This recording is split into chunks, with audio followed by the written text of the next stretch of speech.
Les plantes toxiques n'ont pas de caractéristiques qui permettent de les classer comme telles. Il faut donc connaître le nom précis de chaque plante. Ce nom vous permettra d'interroger le centre d'antipoison quant à sa toxicité ou de faire des recherches nécessaires. En effet, certaines plantes d'intérieur et du jardin peuvent être dangereuses, voire mortelles, pour votre animal de compagnie et domestique. Pour les reconnaître, découvrez les plantes toxiques dont il faut se méfier.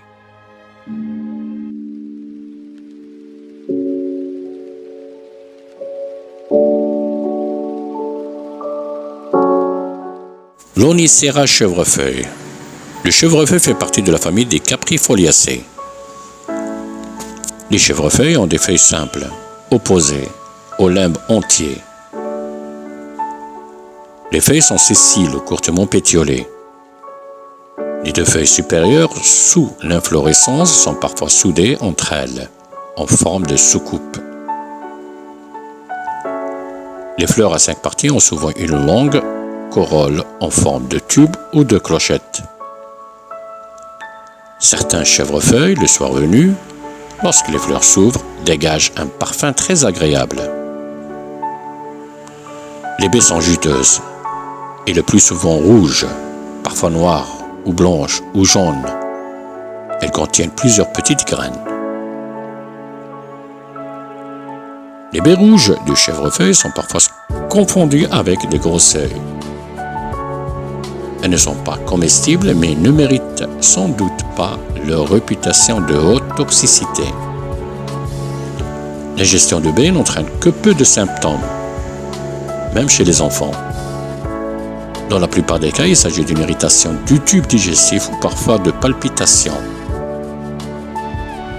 Ces problèmes sont probablement liés à la présence de saponine dans les baies.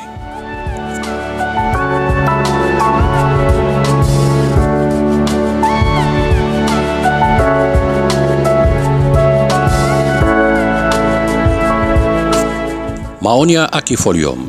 Mahonia à feuilles de houx ou faux houx. Le mahonia fait partie de la famille des Berberidaceae. La plante a des feuilles coriaces et des petits fruits pruineux d'un bleu profond. Dans la période de mars à mai, la plante se pare de nombreuses grappes florales, jaune doré très visitées par les abeilles.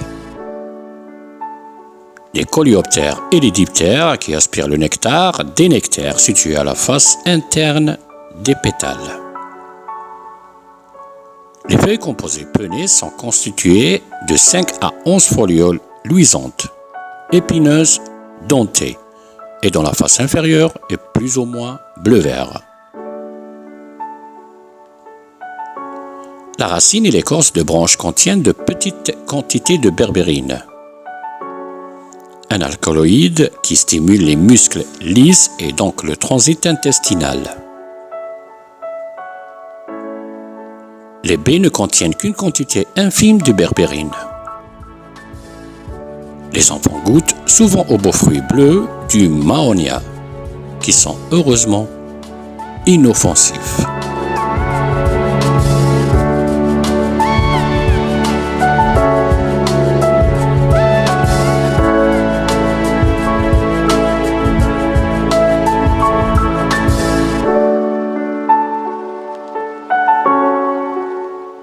Narcissus. Le narcisse fait partie de la famille des Imarilidaceae. Le narcisse comprend de nombreuses espèces à floraison très précoce.